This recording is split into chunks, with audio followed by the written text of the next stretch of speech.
नमस्ते बच्चों, स्वागत है आप सभी का स्थानीय महाविद्यालय के YouTube चैनल पर। मैं आपके इतिहास की सहायक आचार्य सीमा चारा।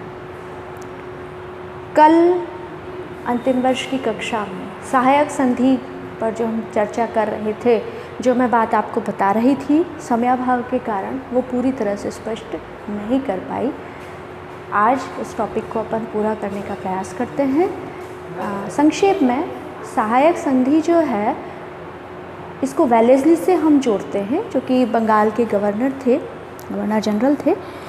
उनका मानना था कि भारत में जो कंपनी को फ़ायदे वाले क्षेत्र प्राप्त हो रहे हैं या साम्राज्य विस्तार की जो संभावना है, वो नेपोलियन के उदय से, फ्रांसीसियों के ताकतवर बनने से धूमिल हो सकती है वो संभावनाएं।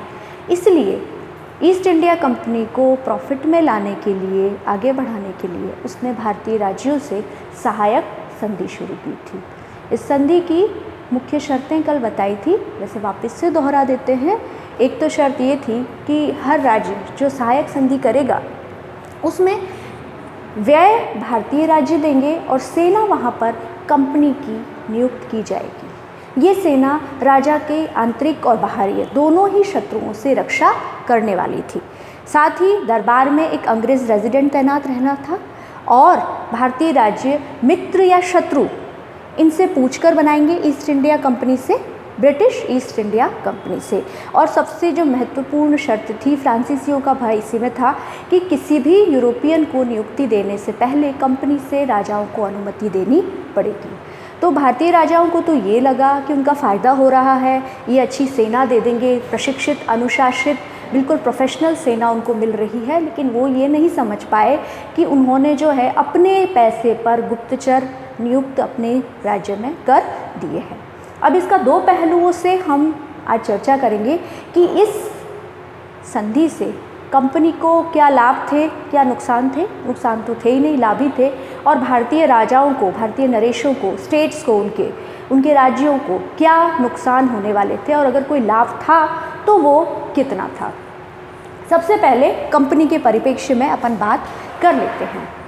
तो पहला जो बिंदु अपना आता है कि इससे क्या हो गया, भारतीय राज्य निशस्त्र हो गए, क्योंकि वहाँ जो सेना है, जो सारा उनका लवाजमा है, गोला बारूद, बंदूकें वगैरह, अस्त्र शस्त्र, वो अब कंपनी लेगी, उसके कंट्रोल में होने वाला था।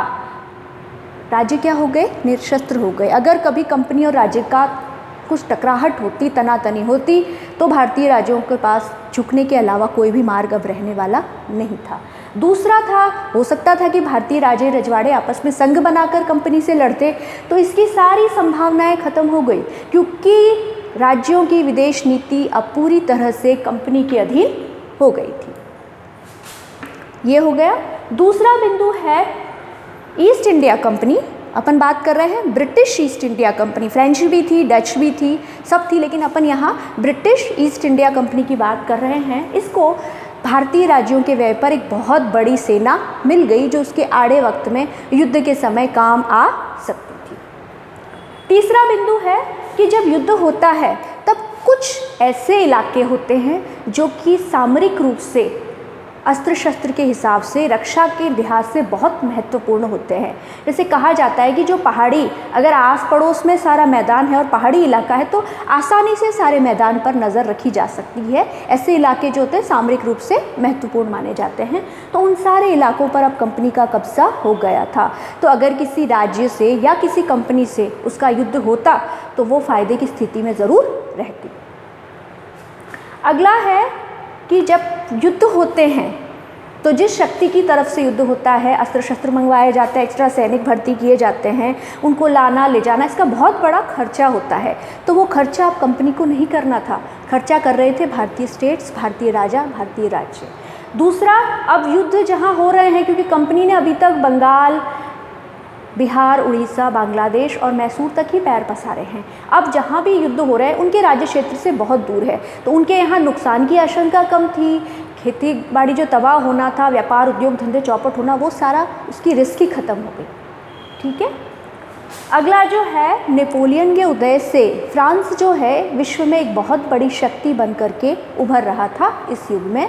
तो वेलेस्ली को बड़ा भय था कि ऐसा ना हो कि नेपोलियन जो है, हम जो सपना लेकर के आए हैं भारत को जीतने का, बाहर से वो नहीं दिखा रहे थे, लेकिन उनका सपना था, वो सपना धूमिल होने ना दे, इसके लिए उसने ये किया था। और क्योंकि मैंने बताया कि संधि की एक शर्त थी कि आपके विदेशी संबंध हमारे अधीन रहेंगे, प्लस आप किसी भी यूरोपियन को अपनी सेना में, प्रशासन में, किसी भी पद पर नियुक्त करोगे तो उससे पहले अनुमति लोगे।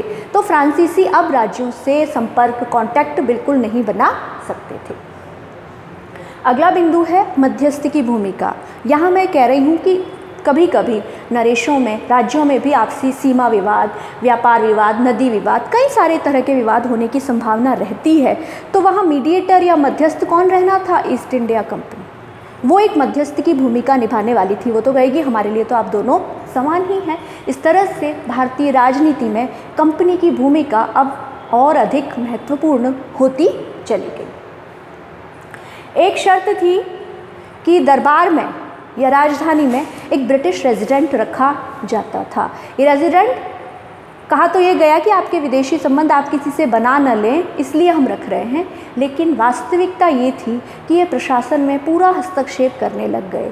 राजा कितना आय कर रहा है, व्यय कर रहा है, क्या नए राजस्व के कानून बन रहे हैं या विधि कानून, सेना, पुलिस, जनता के साथ कैसा है, नए अधिकारियों की भर्ती, इन सब मामलों में वो दखल देने लगा। कहते हैं कि मेवाड़ में ये स्थिति आ गई थी कि रेजिडेंट जो है दैनिक क्रियाकलाप भी वो डिसाइड करता था कि महाराणा किस तरह से करेंगे और खर्चा कहाँ पर करेंगे। अगला बिंदु है साम्राज्य विस्तार। मैंने बताया कि जो बड़े राज्य थे उनसे एक प्रभुसत्तापूर्ण प्रदेश लिया गया, जैसे अवध से लिया गया, कड़ा और इलाहाबाद के ज़िले, हैदराबाद से भी लिया गया। लेकिन ये भी था कि जिन राज्यों का बकाया चलता चला जाता था, क्योंकि राज्य जो है उनका लगभग 1/3 आय का हिस्सा कंपनी को मिलने वाला था। राज्य अब दिवालिया होते जा रहे थे, तो ऐसे में क्या ऑप्शन था? जब आपके ऊपर लगातार देनदारी बढ़ती चली जाएगी तो आप अपनी ज़मीन का कुछ हिस्सा ही बेचोगे। आज गांव के कृषक भी यही करते हैं। वही स्थिति अब भारतीय नरेशों की हो गई। जिनका ड्यू या बकाया बढ़ता जाता था, तो कंपनी उस बकाया के बदले राजाओं के राज्य में से कुछ क्षेत्र ले लिया करती थी। ये तो आ गए कंपनी के परिप्रेक्ष्य में सहायक संधि कि क्या महत्वता थी, कितने लाभ थे कंपनी को। अब हम भारतीय राज्यों पर भी नज़र डालें। वो बेचारे जो अनजाने में ही अपने को जानबूझ करके अपने जल्लाद के हवाले करने जा रहे थे, उनको क्या फ़ायदे हुए? फ़ायदे तो कम ही थे, और नुकसान कितना हुआ, इस पर हम थोड़ी सी बात कर लेते हैं। सबसे पहला ये बिंदु यहाँ भी है। अब भारतीय राज्य जो है निशस्त्र हो गए। अब आर्मी उनके हाथ में नहीं थी। अगर अंग्रेज़ रेजिडेंट का कोई चीज़ उनको पसंद नहीं आती है, ईस्ट इंडिया कंपनी की कोई चीज़ उनको पसंद नहीं आती है, तो उनके पास कोई ऑप्शन नहीं था इसको मानने के लिए, क्योंकि उनकी सेना ही उन्होंने खुद उनके हवाले कर दी थी। पैसा अपना, रक्षा जो है हमारी वो कर रहे हैं। तो कल को यही होगा कि हम अगर उनको कहेंगे ये चीज़ ना करें, तो वो अपनी सेना हमारे ही विरुद्ध काम में लेंगे, जिसको हमने खिलाया पिलाया है। अपनी स्वतंत्रता वो एक तरह से खो बैठे। नाम मात्र को स्वतंत्र रहे, लेकिन वो ब्रिटिश क्राउन के एक तरह से उसी दिन अधीन हो गए थे। रेजिडेंट जो ब्रिटिश राजदूत था दरबार में तैनात, वो प्रशासन में बहुत अधिक हस्तक्षेप करने लग गया। अधिकारी कौन से नियुक्त होंगे, अगर ज़्यादा कोई अधिकारी प्रोग्रेसिव कार्य कर रहा है तो उसमें दखल करना, उसको हटाने के लिए राजा को कहना, आय व्यय पर नियंत्रण, राजा कितना खर्चेगा उस पर नियंत्रण, हर चीज़ में कहते हैं कि दैनिक जीवन में भी, कार्यकलाप में भी उनका हस्तक्षेप बढ़ता ही चला गया था।